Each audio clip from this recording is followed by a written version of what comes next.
My name's Dr. Paul Brewerton, the Strengths Guy, Doctor of Psychology and Chair and Founder of Strengthscope. I podcast each week just as you're getting your head back into work mode to give you a positive, strengths-based boost into your week ahead. My podcasts are packed full of tips and tools to help you get the best out of your working week. I hope you enjoy this week's podcast. Hi, my name is Paul Brewerton, the Strengths Guy, Doctor of Organisational Psychology, Founder and Chair of Strengthscope.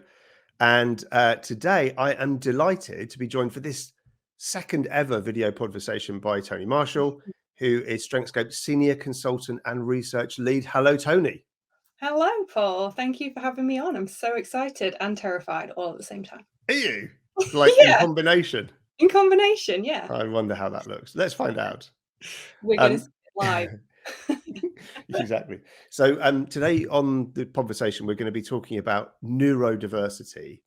And you're going to take us, Toni, on a journey into exploring why that's so important, actually, in terms of our work and our vision and mission at Strengthscope. And also more widely in the world of learning and development. So not just about Strengthscope, but also more broadly.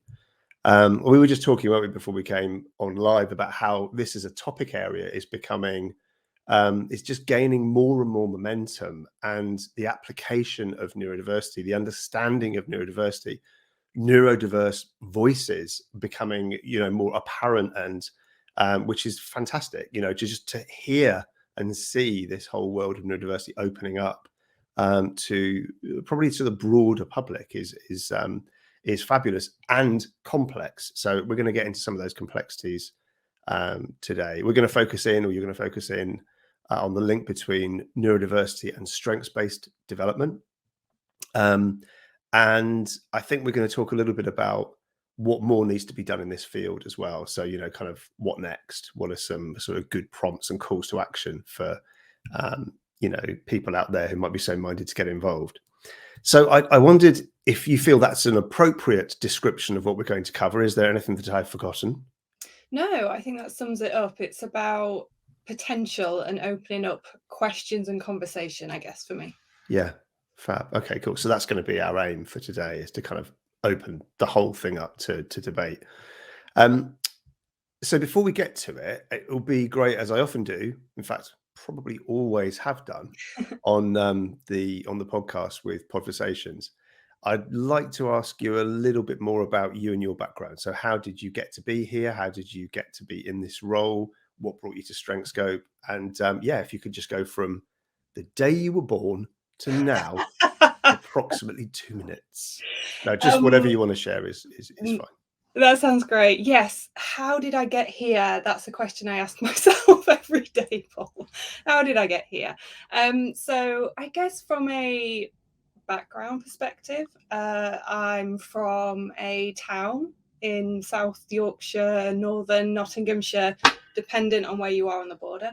And I have a background in psychology. So I became interested in psychology as a teenager and have just followed that journey ever since, quite frankly.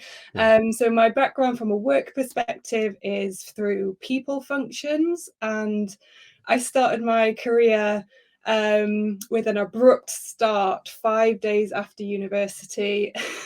Wow. In a people function, and it was amazing and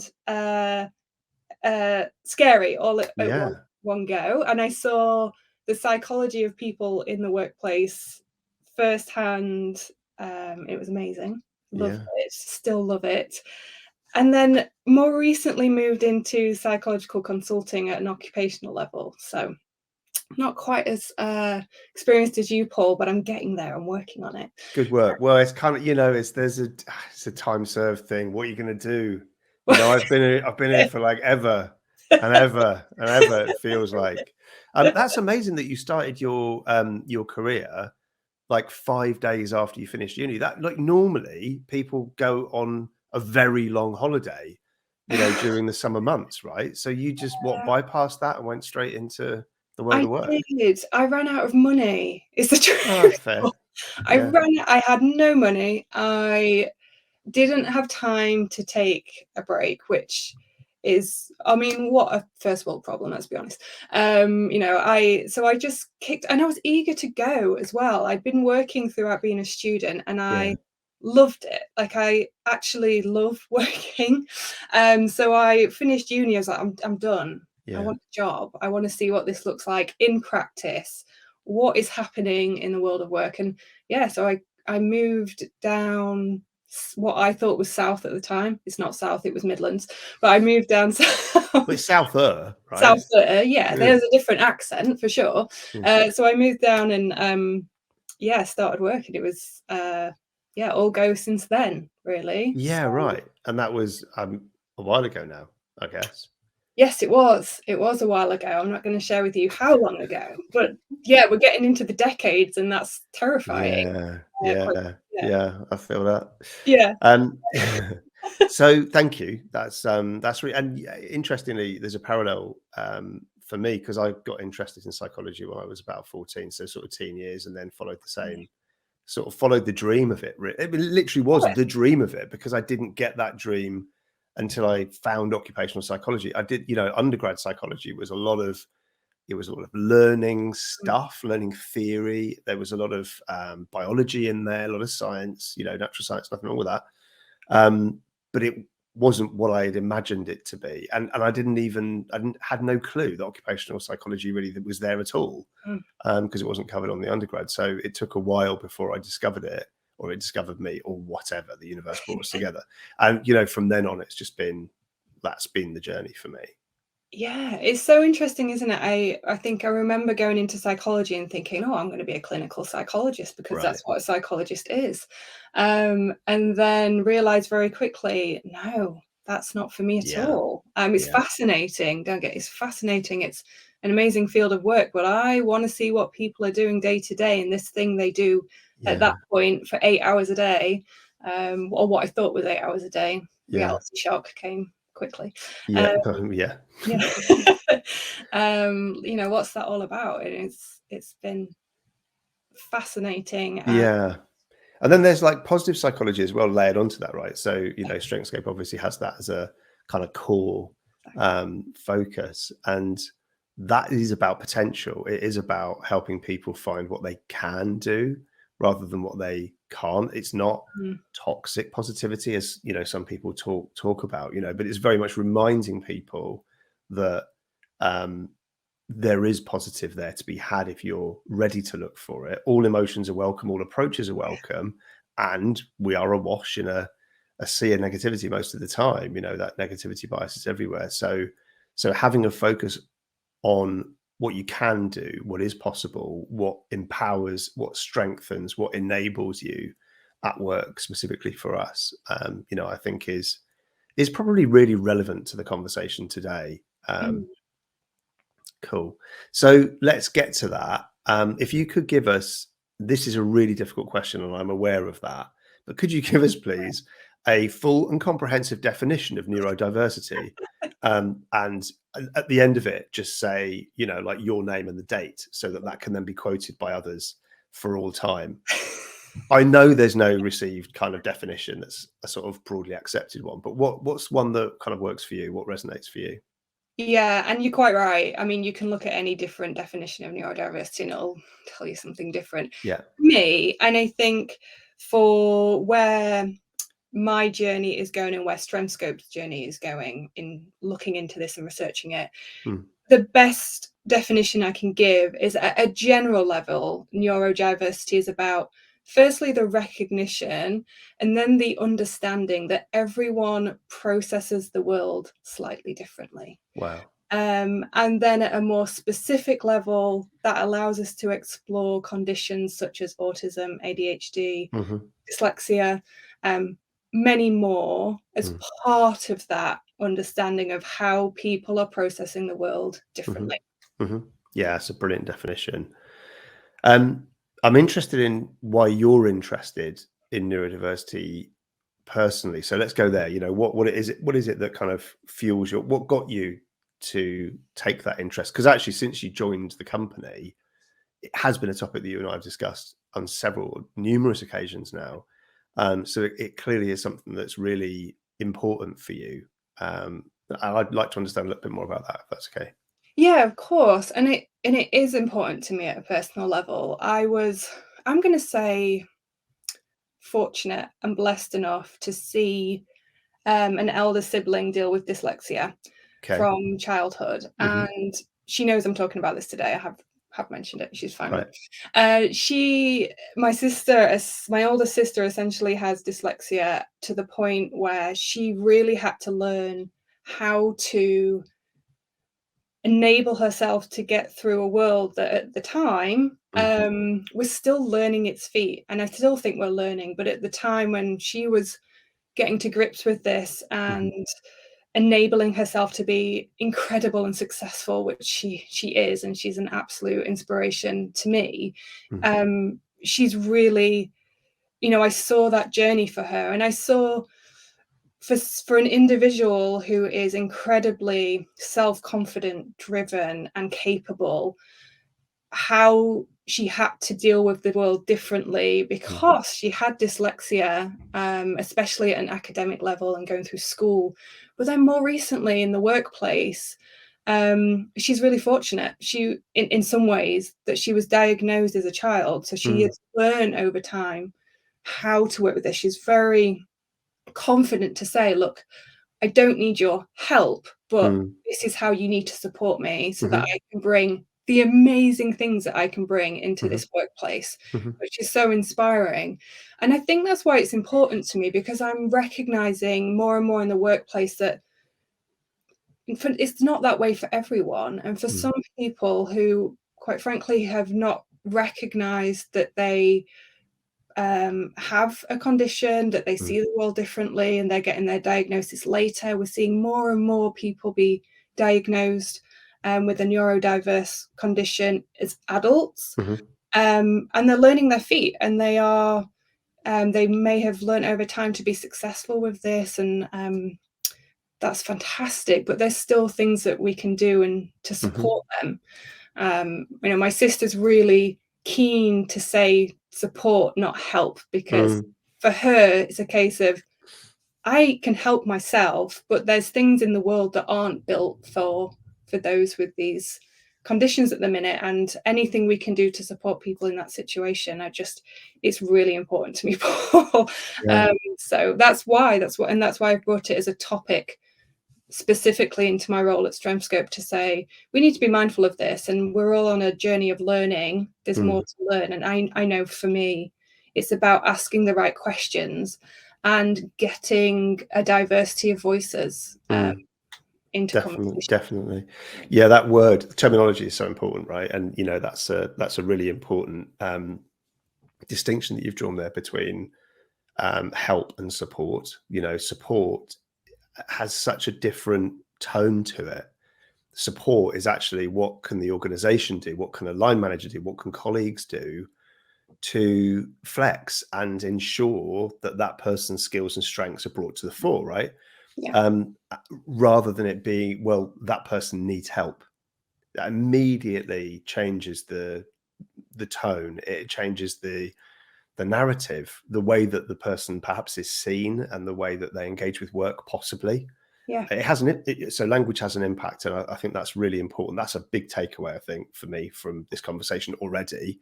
That word support, is really important in the context of neurodiversity. Yeah, I couldn't agree more. And it was quite a light bulb moment when I had that conversation with my sister, how passionately she felt about that. This is not about helping someone because they can't do something. It's about supporting them to find a way for themselves. And I think this is where the strengths approach comes in, because we are supporting. I nearly said telling then. That terrible. I couldn't tell. You can tell. I knew. Well, I'm glad I pointed that flag out. Anyway, so I think for me, it's about enabling someone to recognize, look, these are the amazing things that you bring. How can we get those to work for you? And more, not necessarily work for you, but to really be at their best. And I think that's a very different mentality for someone who perhaps has been seen as different and has labeled themselves with a certain condition to say, actually, this is not about what you don't have. We want to enable you with what you do have and really bring that to the front. So that's really interesting for me. That's there is that link there, isn't there, with Strengthscope, and I'm interested in how then that conversation around the strengths that you have and how you can use those, and how your organization, your line manager, your colleagues can support you to use those more, so you can bring more of yourself to work in a way that is energizing and fulfilling for you. How that then links to neurodiversity? Is it essentially about the individual, whoever and whatever it is that they bring to work, whether they choose and whoever they choose to bring to work, to support people to just bring more of that, to be more their full selves, as far as they choose for that to be the case? Yeah, I think so. And it's interesting to look at the research that's emerging around neurodiverse conditions and how strengths development can support them. And firstly, I want to caveat that I'm not an expert. I am still learning, like many of us on this journey of deepening our understanding.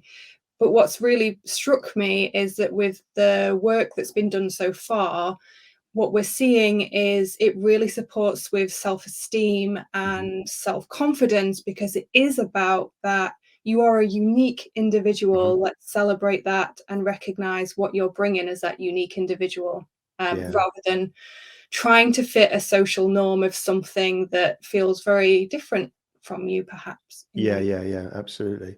So we'll come back to strengths, I'm sure, but I'm thinking more broadly within the world of learning and development. So, with podcasts, a lot of people come from that world. People, professionals primarily listen and now watch. Learning and development is a big area in that world as well.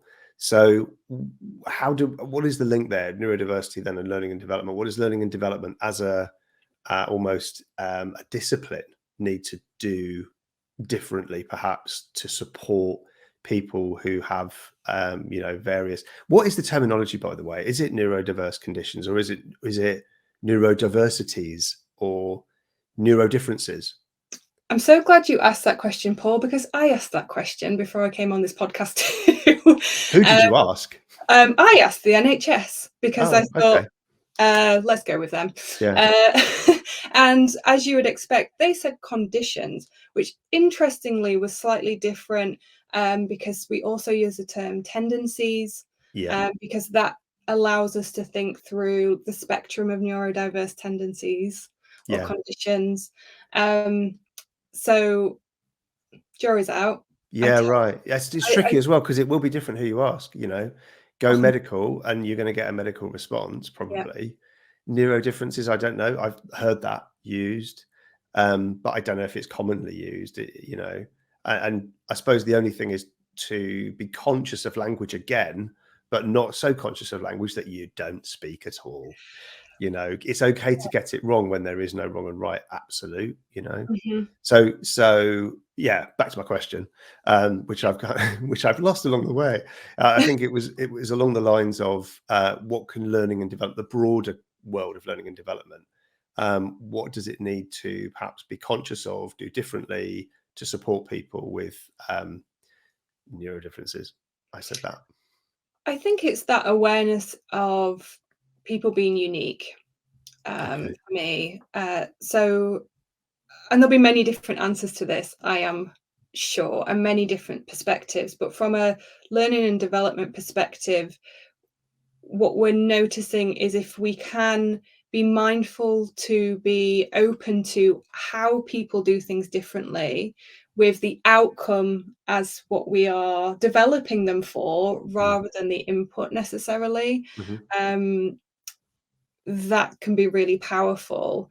What's interesting about the research at the moment around neurodiverse tendencies, or whatever language we're using, and I'm sure we can plug in that gap, is that the positive psychology approach really helps, because it is more of that appreciation for what you can bring as a unique human, rather than this is what we want you to be, this is how we need you to get there to be this individual. So while the research around this is still very much in its developmental phase, and we're seeing a bias towards conditions such as autism, and more recently ADHD is coming through an adult level, much of the research has started around students or children, and how do they learn? How can we best empower them to learn in this way? And we're seeing things like positive parenting come through,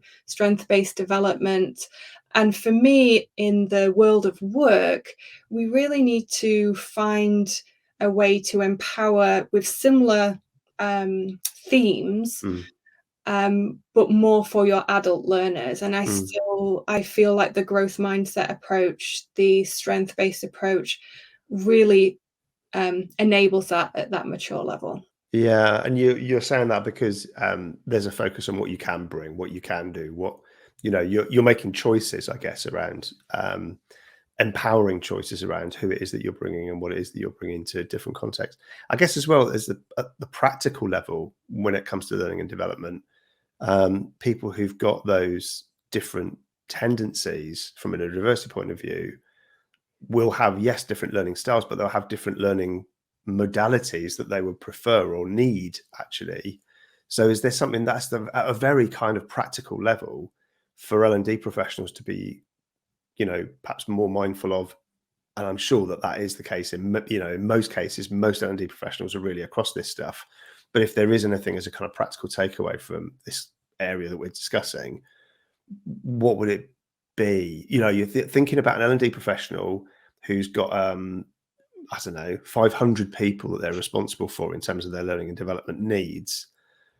What do they need to be conscious of? How can they find out at all, right? How can you enter into that conversation? I mean, I know there's no definitive answer on this, and I'm probably putting you on the spot with asking a question, but I'm just wondering, almost out loud, what it is that an L&D professional can do to better support people who have those different preferences, those different tendencies. Yeah, and you're right. If you've got a large group of people, the chances are that this is going to play in somehow. Right. For me, it's that language piece and that diversity of voices at the development point.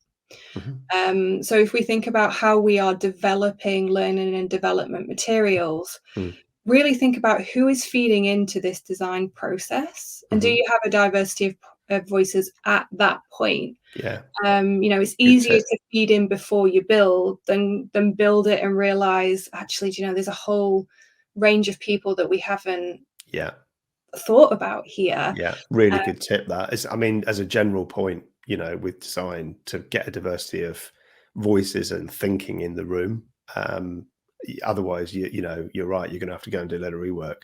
Great. I think that's a great practical answer. Anything else? Anything else? Yeah. I mean, plenty. I think for me, it's the language piece and the mentality. So are the materials you're designing encouraging a growth mentality and a progress mentality with the language that you're choosing to use in things like questions and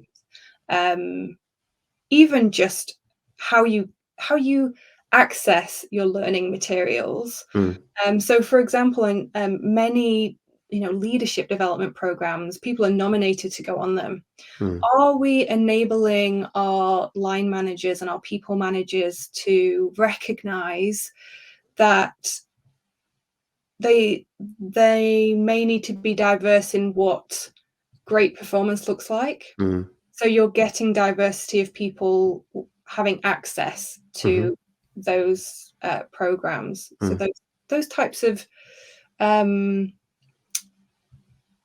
suggestions outside of what does a program need to look like, it's also what does the access to need to look like, I guess is the point I'm making. And that then needs people to understand and kind of get some education, do some work around learning more about neurodiversity, being prepared to go into those conversations around it as well, because it's not everybody who's going to be willing to just speak up on I think increasingly it's become safer to do that in the workplace, but that's probably I'm speaking from a fairly privileged position in terms of the types of organizations perhaps that You know, we do a lot of working, but there is a real range there as well, and that isn't the case everywhere. So, you know, as a line manager, how can you create the level of safety needed so that people can actually say what they need by way of support, Yeah. and kind of feed that into the design L&D design process, and also just day-to-day working, right? Yeah, for sure. I love that summary. Much better summary of what I've just said, Paul, in terms of that access. I'm here to summarize. It's Yeah. fine. But essentially, really just not being afraid to ask the question. Yeah. What do you need? Yeah. Is, you know, and opening that discussion from again back to the support perspective and the Yeah. empowerment perspective. Like, how can we empower our diverse range of individuals in this learning environment? Yeah, absolutely. You were talking earlier on about strengths-based development, and that, you know, the connection between neurodiversity and strengths-based development. And it's interesting, if you Google strengths-based development or strengths research or strengths-based research, an awful lot of what comes back relates to now actually clinical work, you know, work in the healthcare Mm. arena using the strengths-based approach, which has kind of been, you know, taken on, I think, because there's a recognition that if you focus on the can-dos and the positives, that's going to end up with better outcomes. So, you know, thinking about this in the workplace specifically, what have you found? Where are we in our journey of that understanding between neurodiversity and strengths-based development? Is it still very early days? I would say there's more potential. It Yeah. seems very early days. I know that for the research lead at Strengthscope, I'm exploring how we need to be exploring how we need to be exploring Yeah. this topic. And there's not a lot to go on from a Right. workplace perspective, Right. especially when it's with diversity in mind. There are some, as I mentioned, there's some conditions that are more explored. So autism seems to have had a growth of understanding Mm. over the last few years in particular. But there's more work to be done, I think, and expanded on. Now, that doesn't mean it's not there, but as our understanding grows, and as I think organizations call for a better understanding for how we empower people, Mm. that does need to grow. Mhm. Um, as I said, much of the research focuses on childhood and diagnoses at childhood, but as more and more people are diagnosed as adults, because our Mm. understanding and awareness has grown as a society, the call for more research in the workplace really becomes apparent, especially, as I said, for those more diverse conditions. Yeah. So what would you say then are the most important next steps in the field? You know, what needs more research? What needs more attention specifically? For me, the strengths approach and the output. So how Okay. do we, and some of the moderating variables as well. Yeah. So it's easy to hypothesize a link between strength-based development and empowerment and confidence Mhm. for um, those in a Yeah, you're right. neurodiverse. It is. It stands to reason, right? But however, where's the evidence, right? Yeah, we need more evidence, and we also need to understand what around that in terms of organizational environment Mhm. needs to be considered as Mhm. well. Mhm. So things like psychological safety come to mind as a hypothesis. You Mhm. know, if I feel that I have strength-based development, there's a culture of psychological safety. Mm. How does that all fit together and Mhm. enable L&D professionals to think about not only what needs to go into their development practices, but the Mm. environment they need to build around those development practices to Yeah. really support people. Yeah, I was thinking about this as well in terms of research, right? So research, I think, typically, particularly if you take the medical model as the sort of, you know, the central way that you approach research, you kind of want big numbers in order to be able to make, you know, definitive conclusions or more substantive conclusions. And that's really difficult with neurodiversity because literally everyone's an individual. So every person presenting with a different, you know, aspect of neurodiversity is going to be unique. So then saying, well, you know, we did a piece of research where we found, you know, in this organization, even 10 people who we could group together as a group who represent this neurodifference. That's going to be really hard to do. So I was actually thinking as you were talking, maybe a better way, or a way of doing that kind of research, is to do it on a single case study basis. So you actually, you know, you're working with individuals as individuals to go help, you know, to understand how their journey is and how that's then been impacted, rather than trying to do large sample studies, because I think that'd just be so hard to do. That said, the more of those that do happen, the more, you know, the easier it then becomes to put them all together, do a meta-analysis of all the work that's been done. It is really early days, though. I haven't seen very much from a sort of peer-reviewed point of view, or even a not peer-reviewed point of view, that points to that. So there's some work for us to do at Strengthscope for sure, and for others who are, you know, maybe interested to support that research too. And I suppose in terms of accessing samples, you know, maybe it's possible to ally with different organizations who are representing you know, different neurodiverse conditions. That might be a way forward. But I mean, this is all stuff that we're discussing at Strengthscope. It'll be different in different organizations as well. Yeah, I think that's such a great shout, actually, Paul, in terms of how we need to explore this. And I know for me, in my role at Strengthscope, just opening up the communication channels to say, we are interested in this. If you are interested in this, then maybe we can partner and work together and see how we can build the data. Because I think you're right, like we're not at a space where it exists yet. For us to feel really comfortable about conclusions, we can hypothesize, we can use what we see in the more established research, but we really do need more numbers and more a place to start as well. So back to that individual piece. Yeah, absolutely. So, okay, I think we're coming towards the end of our conversation today. So if you had, unless there's anything else that you wanted to kind of add in at this stage that we've missed, that you wanted to desperately say, if not, I'll ask you if there were three practical things that you wanted people to take away from our conversation today, whoever they may be, whether they're L&D pros or in the world of HR, or actually not at all, what would those three things be? The first thing would be, don't be afraid to ask the questions. Okay. And start asking the questions. If you haven't already, start asking the questions with a curious mind and a open mind about what this might need to look like. The second would be more around the language that you are using in development programs and the selection approaches we're using for development programs.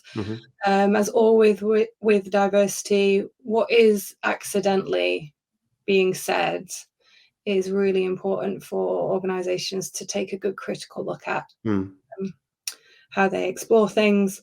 And then the third piece would be, look for those allies who are interested in exploring this further. And I say this with a slightly selfish reasoning, that we are really keen to understand and communicate with organizations who want to explore this and see how specifically strength-based development can help. And even just you and I talking, Paul, opens up and challenges thinking beyond, you know, working in isolation on this. And for organizations, I think that's quite a critical lesson as well. Working with other organizations is a great way to really open your understanding of this, and ask the questions that you wouldn't ask yourself. So in essence, it's you know, this is here. It's becoming more open. Take it seriously. Go do something. Take action. Don't be passive. Which is brilliant. So thank you. That's three really concrete kind of practical actions that people can kind of take going on from listening or watching. Anything that you've come across in your reading, research, or practice that you'd like to point out to people? So any resources, any links? You mentioned the NHS. You know, there any societies or areas? I mean, we can put this out in the show notes that go out with the podcast, but Anything in particular you could talk to now? Yes, there's charities out there that can really support with adult diagnosis, and I know this is one of the areas that the individuals I've spoken to so far are really struggling with, in terms of, Right. I feel like I recognize some of these tendencies in myself. Hmm. Getting diagnosis as an adult can, where do you start? What does that look like? Mm. So there's places such as the ADHD Foundation in the Hmm. UK that can help. Um, Charities such as Autistic is great and has some Hmm. really interesting research papers that I'd encourage people to explore as Right. well. And then there's more general neurodiverse charities out there. So the Brain charity comes to mind. Hmm. They tend to look at neurodiversity at a more general level as well. Hmm. So Hmm. if anyone's curious or interested, there's plenty of. Yeah, well, can we put those links up? And Yeah, like, including to the papers that you thought were really good as well. If you found some stuff, we can just put those all out in the show notes. great. Cool. And if people want to get in touch with you, and I hope they do, because you have been putting that call to action, seeding it through the conversation. We're very happy to talk to people who might want to work more closely in this area. What are the best ways people can connect with you? So happy for them to connect with me via LinkedIn. Mhm. I'm on there. Please do connect. Tell me your experiences. Share those with me so we can learn and understand. And they can always email as well, Paul. Yeah. So happy for that to be in the. Okay, yeah, exactly. Well, you don't have to say your email address now, but we'll put it in the show notes. Can you remember your email address? You probably can. Yes, just about. Very good. Okay, so any more like final parting words, or are we good to go? I think that's been fascinating, by the way. It's been pretty rapid. We've covered quite a lot of territory. It's quite clear to me that this is early doors, early days, generally in this area, from a research perspective, from a practice perspective for organizations. But it is not early days and early doors for people who have neurodifference. Like this is what's opening up, is these kinds of conversations. But actually, this has been the way of the world for a very long time, and it's perhaps only now, and maybe a little bit too late, that we're kind of looking at this a little bit more openly. But I'm grateful that we are. So thank you, Toni, for taking the time to let us know about your research, your understanding, your story as well. So I appreciate that, and your sister's story too. I appreciate her being okay with you sharing that. That's been really, really helpful. So I'd just like to say thanks once again. And anybody who is interested to see the show notes, just go over to the Strengthscope website. And yeah, look out next time for the next video, podversation. Till next time, stay strong.